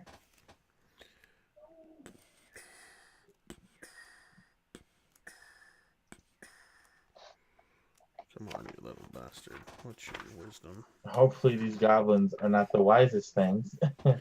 Well, we shall find out.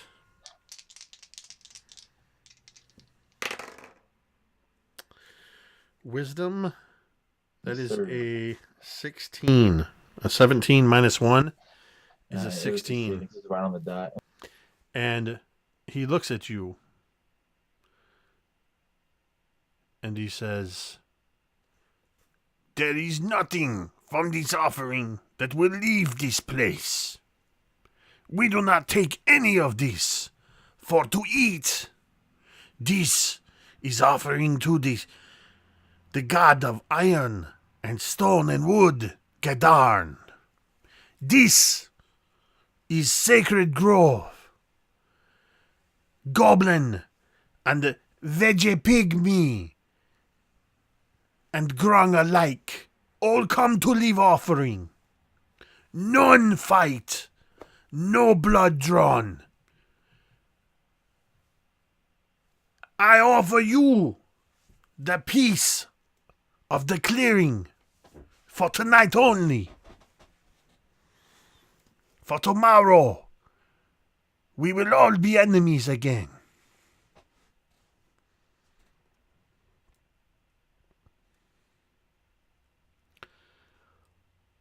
And he looks expectantly at all of you.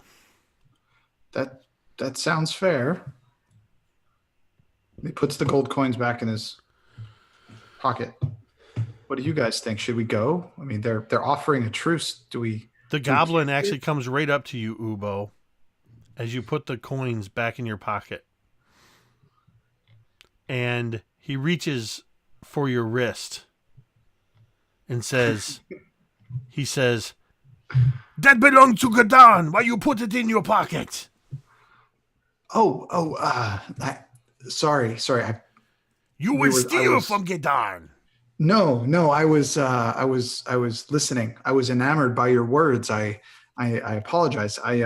Here, and here's a few more. I put 2 more on there, so there's 7 now. Here, you can give it to him from you.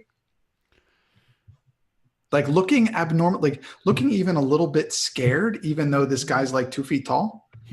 He takes your wrist and he starts to walk you over to the construct. And he lowers your hand down and kind of shakes it so the coins come loose on these stones. "It's okay. Many time we have to teach young little goblin how to give offering to Gedarn." And then he looks at Brilinya and Vale, and he goes, "He is simple one, yes." And as he looks around, I would put the gold on, and I would pat him on the back like, "Oh, thank you, my friend." And I would be patting him on the back to the point where he would probably just, "Oh, sorry." Yeah. And he kind of gets up and he looks a little grumpy. And he looks over at Brilinya, who's shaking her head yes at he's kind of simple. And then he just looks at you and he goes, And Salida, kind of looking also kind of skeptically, she goes over to closest to Vale. "If you are not going to say it, then I will. Who the hell is the dark one there?" All right, well, first off, that's a bit racist, but don't worry about it. Salida herself is Chultan. I know. I'm just being a fourth wall break. No. Because She goes, she kind of looks at you sideways as you say that, and she just goes, I was referring to his arts. I know. I'm still getting used to your bizarre sense of humor, Vale. I know because we're playing in a fantasy realm and I'm a 21st century human. It's all right. Don't worry about it. Look, right now, I think the three of us could probably take, him. But I like to imagine, Phil, you doing the head motions like towards Dunala, and Dunala's just like, I see you doing head motions, man. Like he's just like staring at you. we can't survive against all these goblins as well as him. They don't even know what he's got. You see any weapons on him? There's a spear strapped to his back. Yukwa. Right, there's a gazoon tied right on his back. He's a bit dangerous.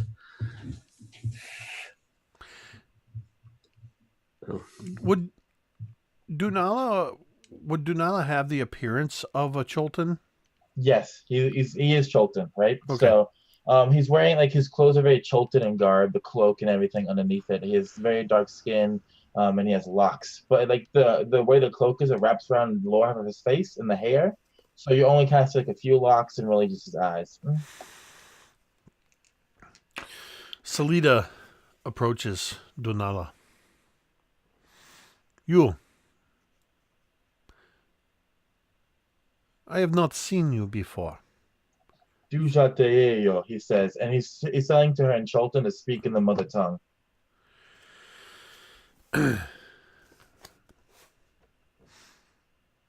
She says in Chultan, with kind of a sideways glance, I do not think that the others will take kindly to us speaking when they cannot understand us. The others have led you. I can tell that you are native. You are probably their guide. They have led you into the middle of a death trap. You come here, you eat their food, you leave tomorrow, you get killed.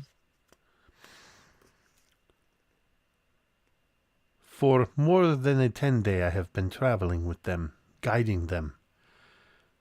I have helped them, and they have helped me. This is what I choose to do. Who are you to suddenly appear in the jungle, in the very place where we are? And she says this last phrase in common. Dunala picks this up, and he looks at her for a moment, and then he reaches into his cloak. I imagine like she would step back when he does that, not knowing what he's grabbing, and he pulls out something in his hand, and he opens it, and he shows it to her. And he looks back up to her. I'm not going to describe it. And he says, this is what led me here. Ubtao. And he says Ubtao. Well, I guess Ubtao doesn't really change in Chultan, right? So he just says the word Ubtao. The rest of the sentence is still in Chultan.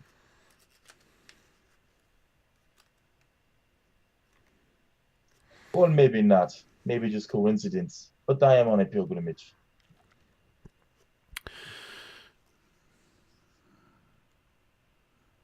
You seek Ubtao.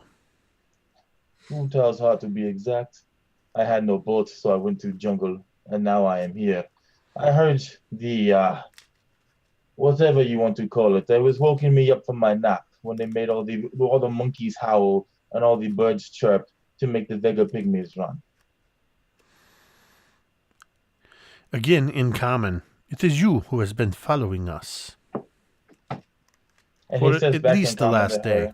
He says back in common to her, yes.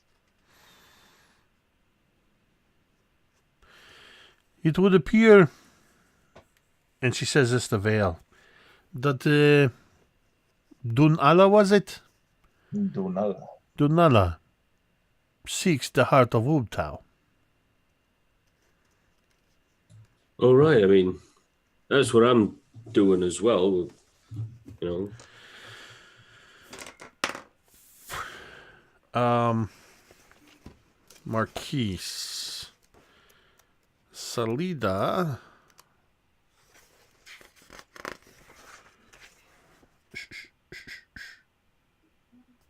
Shalita gets a modified 20 insight on you.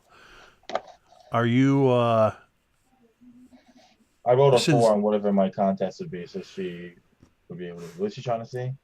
she's trying to gauge how sincere you are in. He's perfectly sincere. He is 100% looking for Ubtau's heart. He is on a pilgrimage, and he thinks why it might be Ubtau's will that he met everyone here. He's also very open to the idea that you guys just woke him up when he was traveling.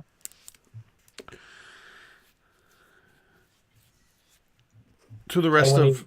go ahead. I was going to say, when he hears Vale say that, he puts away whatever he had showed Salida, and he walks past her, uncaring of what she does. And he approaches you, Vale. Do you do anything as he approaches? Depends on the tone that he's very- walking. Is it's he a walking very- aggressively, or if he's... No. Okay, It's well like then, it's like someone's walking towards you who's appraising you, right? And he reaches up and he pulls away the face mask and he pulls down the scars and everything. You see, like as she said, he's a dark-skinned man, facial hair, locks, the whole shebang, right? And when he gets about within 10 feet of you, he starts like moving in a circle around you, looking you up and down. I used to do this with some of my friends back home. Are you farting? You're trying to run around me in a circle. Farting. What do nala know? What do nala know? Za no fart. Za. Ooh. You say Ubtao search heart, yes? Yeah, well, I mean, I'm looking for Ubtao. I mean, he talks to me, kinds of. And so Dunala's eyes go wide, and you see that they're this glistening amber color, and he says, talk to you. well, I mean, he made us smell once. And it's a long and very complicated story. To be... Like honey? Cacao? Meat? Yeah, like honey. Like honey a bit. Honey. Oh, Dunala, very happy. And Dunala reaches back in and he pulls out this thing. It's a totem, is what you see, Vale. It's made out of roots and sod, right? And he walks closer to you. It's in the shape of a man with like a snail like in his arms. And he holds it out to you and he says, this totem of Ubtao, I take it, it guide me here. It guide me to you. You smell honey. You smell Dunala. You smell Ubtao. Yes? I'm going to smell him to see if he smells like honey. He does smell like honey, but then he like pushes you back. He's like, no. You smell Ubtao smell. You pilgrim. Pilgrim might word, yes? Well, I mean, kind of. I mean, I guess I'm a holy warrior or something. Sure. I don't know. I mean, I don't know, to be honest. I mean, right, okay, look, see, just bear with me on this one, right? All right, so I kind of pull out my holy symbol, right? I found this, but like really far up north, like off of Chult, like somewhere on the mainland in these old ruins, and it just led me to all these different things, right? Like I found this sword. This thing led me to finding this sword. I just thought it was a lucky charm. I didn't realize it was like... Please. And he holds out his hand to look at the symbol. And I'll just kind of... And he grabs it. He doesn't take it from you. He grabs it. His thumb moves across it. He pulls his hand back and he sniffs it and he looks at it. And he nods once and then he nods a second time. And he puts away the totem and he pulls something out. And it looks exactly like the holy symbol made out of honeycomb, right? From bees. And he holds it out and he looks at you and he says, Pilgrim. And he puts it back and suddenly Dunala just grabs you in an embrace like that, Vale. I'll just be so shocked. I'll just be like, ooh. Wow, you really hugged nice. I mean, I'm not going to lie to you. And I'm just kind of like trying to tap with my arms kind of crushed in, just kind of. Ladies say same, Dunala would say. And then Dunala pulls back, and when he does so, you see just for a moment his arms. His arms are covered in scars, Mike, but not like scars like Brilinya style scars, but like ritually carved scars, scarification tattoos. Oh, yeah, okay, yep. They look like these flowing waves and scales. And then the sleeves fall back over him, and he says, Ubtao guide you, Ubtao guide me, Ubtao guide us to heart. Can I ask what you're going to do with the heart? I mean, if you find it, are we supposed to ask it questions, or I don't know?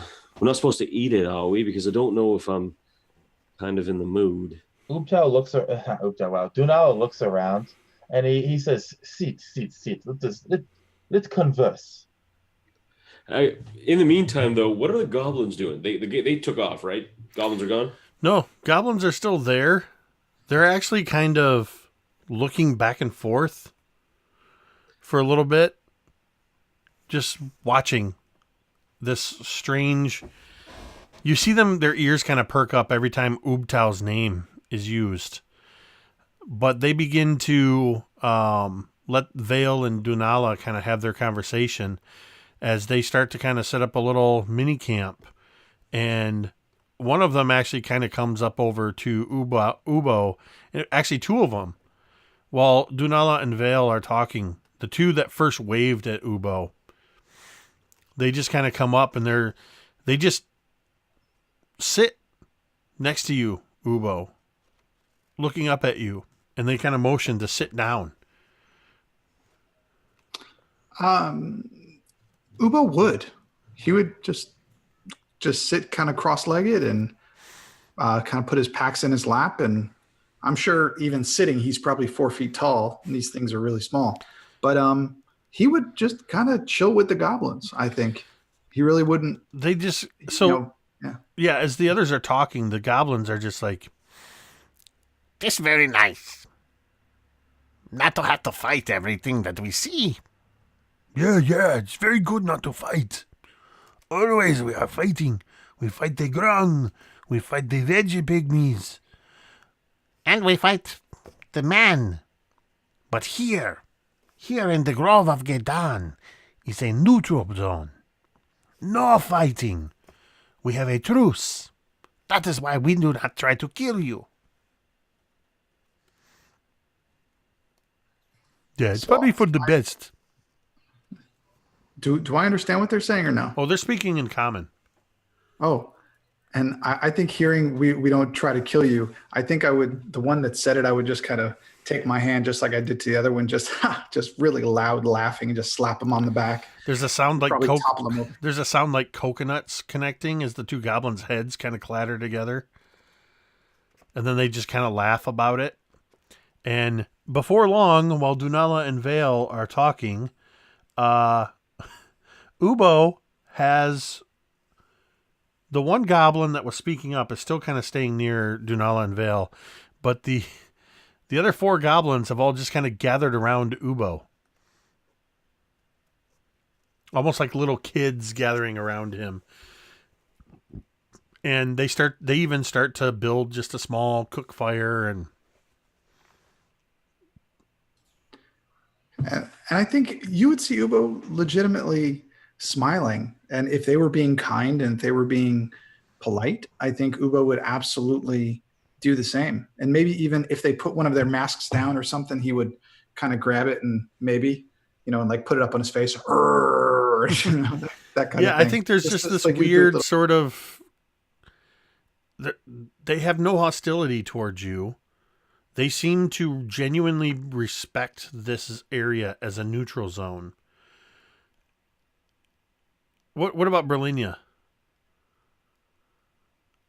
I can imagine that Brilinya's just kind of standing there, and pretty soon she's kind of by herself with Dunala talking with Vale and Ubo with the goblins, and she's just kind of like is looking around like very perplexed. And the last the last 20 minutes, what has just occurred.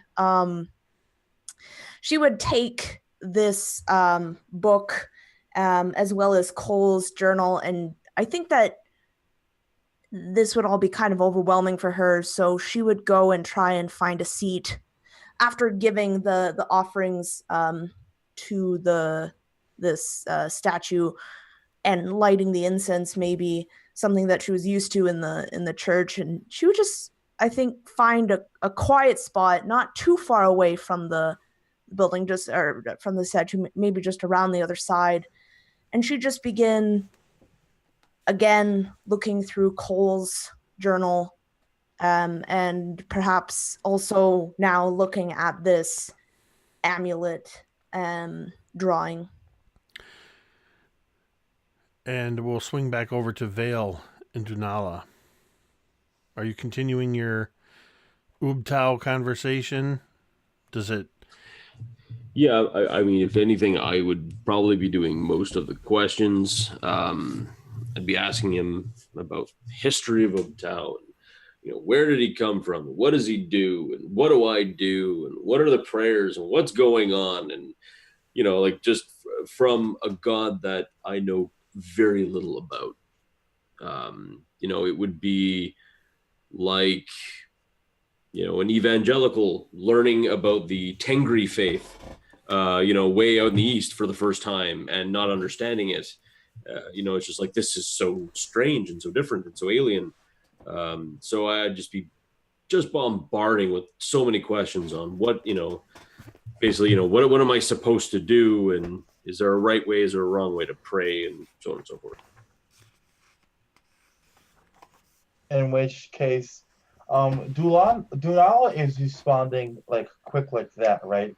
It's almost like he's like a snake oil salesman, and how effective and how convincing some of his answers are. But most of his answers basically amount to, shit, dude, I don't know, but we work it out ourselves. So you'll be like, so what are the prayers? Dunala's like, Dunala say there are no prayer. You hear dream, you hear nightmare, and then you take a dream and you speak word, and then you have prayer. And just like stuff like that as the conversation continues. As he's talking, his arms are like animating what he's saying. He's very talkative with his arms. And as Toledo was looking, she would notice the tattoos on his arms, the scar tattoos, and probably slowly begin to recognize them for what they are.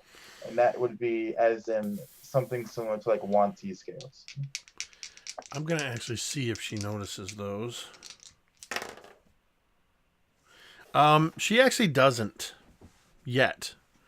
I think just her attention seems to be more on the goblins than on you and Vale. There seems to be, once she assessed that you seem to be genuine as a pilgrim and a Chultan, I think maybe she would have said a few words, just to kind of say, it's not at all unusual to see Ubtao's pilgrims out here in the jungles. And she wouldn't give it much thought beyond that, because she's more drawn to the fact that these goblins are behaving strangely. She feels that Vale and you are okay on your own and leaves you to your conversation. One big thing that Vale would get from the conversation is that Dunala is really big about like dreams and like deciphering dreams. So at some point he would start actually asking Vale to tell him about dreams he's had recently while on this pilgrimage himself. And I mean, I would tell him just strange, kind of weird dreams in the jungle, dreams about this massive beating heart floating on this chunk of city, this very strange kind of like sense of being and this understanding that I just need to be there. I need to go there, but not really understanding why. So yeah, I definitely imagine that Dunala and Vale have this almost like, with this common thread, it's just two strangers that have something to talk about. And as the jungle grows dark and this shrine to Gedarn, as the goblins call it, begins to be illuminated in the dancing light of the fire, you just talk quietly into the evening.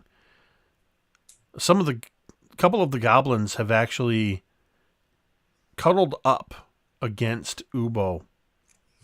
No. And before long, Ubo has 3 of the 5 goblins are actually leaning against him, snoring lightly.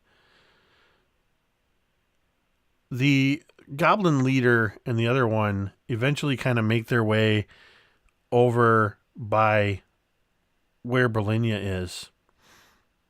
And they're just kind of looking at you, watching you, heads cocking, as you're looking through a book. The goblins themselves don't really have they don't practice a written language. But maybe as you shift or as one moves and the light of the fire dances, all of a sudden it catches the page you're looking at with the drawing of the construct and the control amulet. And this goblin goes, I have seen this. I know where this is. Our queen, Grabstab, she have this thing. It is the totem she wear around her neck all the time.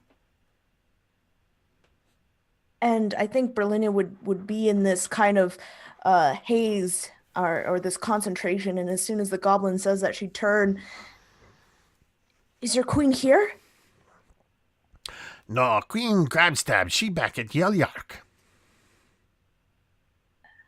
and he points the direction they came from to the north. It's about a day to the north. It's where we come from. It was our time to make pilgrimage. To give offering to Gedarn. Oh, I see.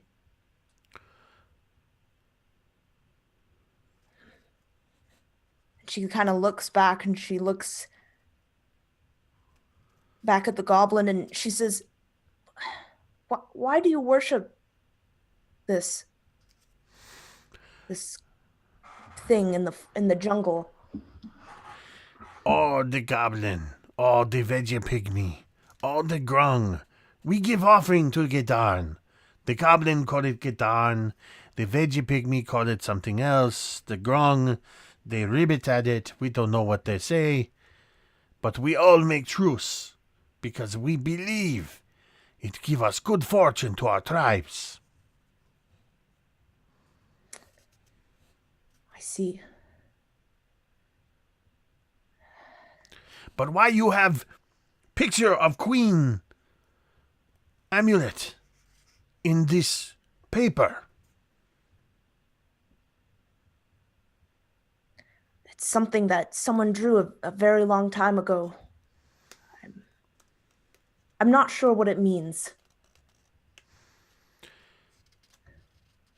And he kind of scratches his head and he goes, I'm not sure what it mean either. Do you think that if I could make this god move and be alive, do you think you could take me to the queen? You would make Gedarn move? Yes. Move away from the sacred grove?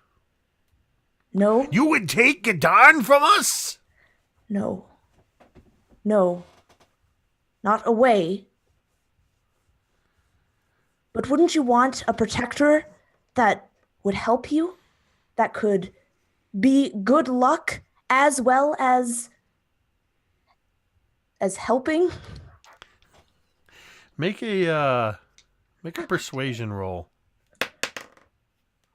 Oh dear. 17. That beats his 5. As this goblin, you see him, as you're saying this, he's kind of looking and you see the fire reflected in his eyes. Vale and Dunala are murmuring off a little ways away, talking back and forth about Ubtao. Salida appears to have succumbed to sleep, leaning against the rock outcropping. Ubo, whether awake or asleep yet, you can hear the soft snoring of the other goblins near him.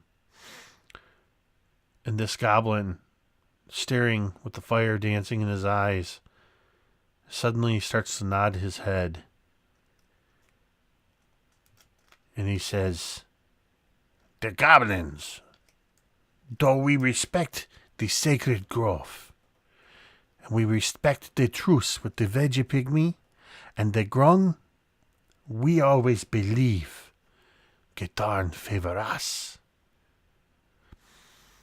If you wish, Tech will take you to Queen Grabstep. We will extend the truce of the grove to you and your friends, and we will take you to Yelyark. And I think at this, Brilinya would just let out a very, very held-in breath. Yes, of course. Of course he favors you. Tomorrow, we go to Yelyark.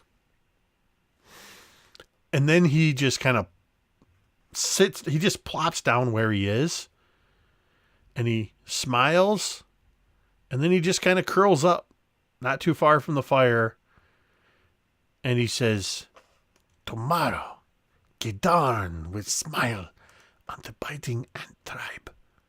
And Tech. And then quietly he begins to hum and sing that they were singing as they came to the grove. And that's where we're going to end. That is prediction.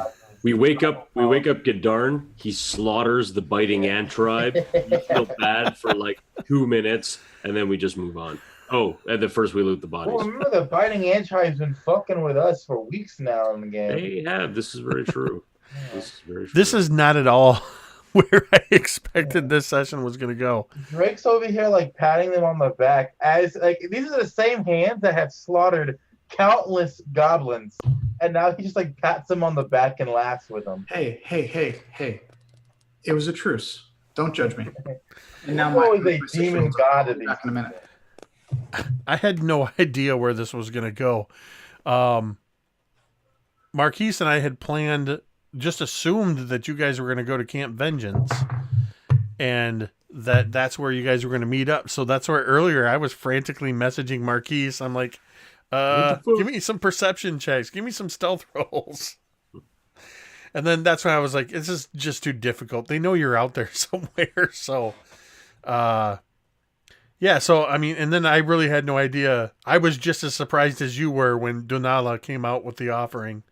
I didn't know for sure how you were going to introduce him, but I like that. I like the way that it kind of worked out, and we'll see what happens now. I believe, if I'm not mistaken, Mike, you are actually not going to be present next week, correct? That is correct, yes. I will not be... Probably not.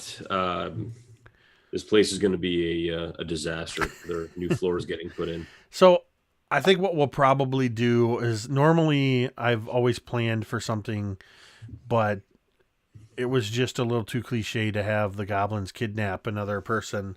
So we'll just go with the Vale as the slightly quieter. Little, he's introspective, thinking about all that Dunala has told him.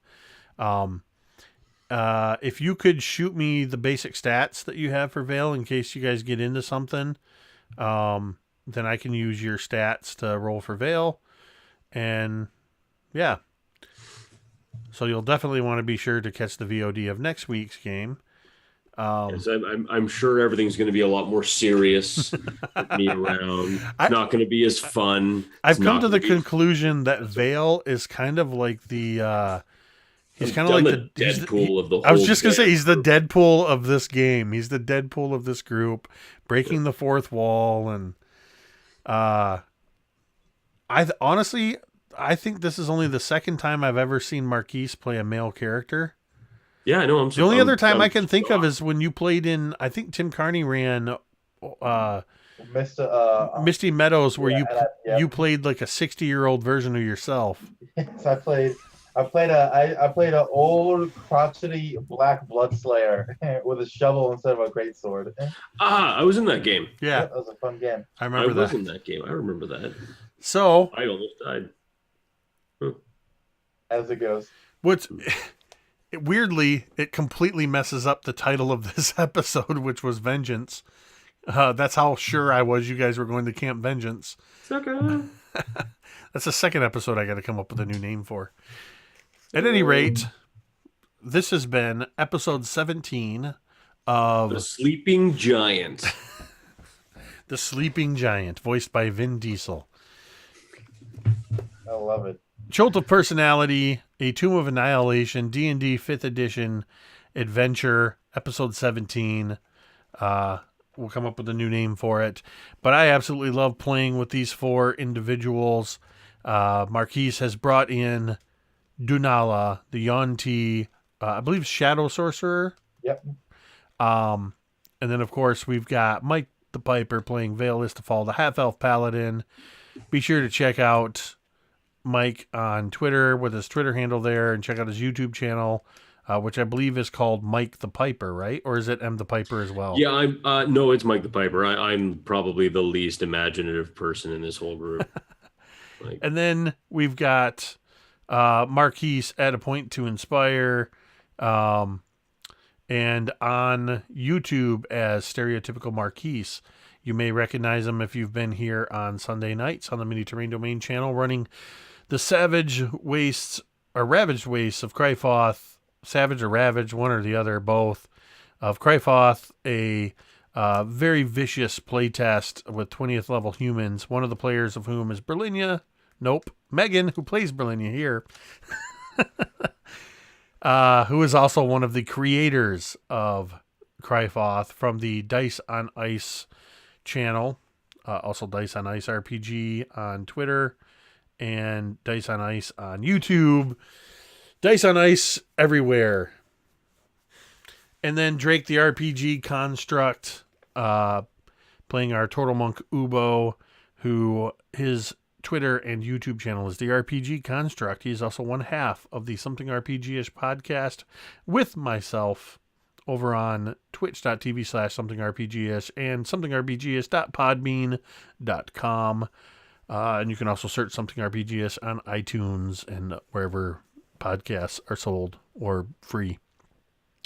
This has been MTD&D, and we're going to get out of here with a Mitted and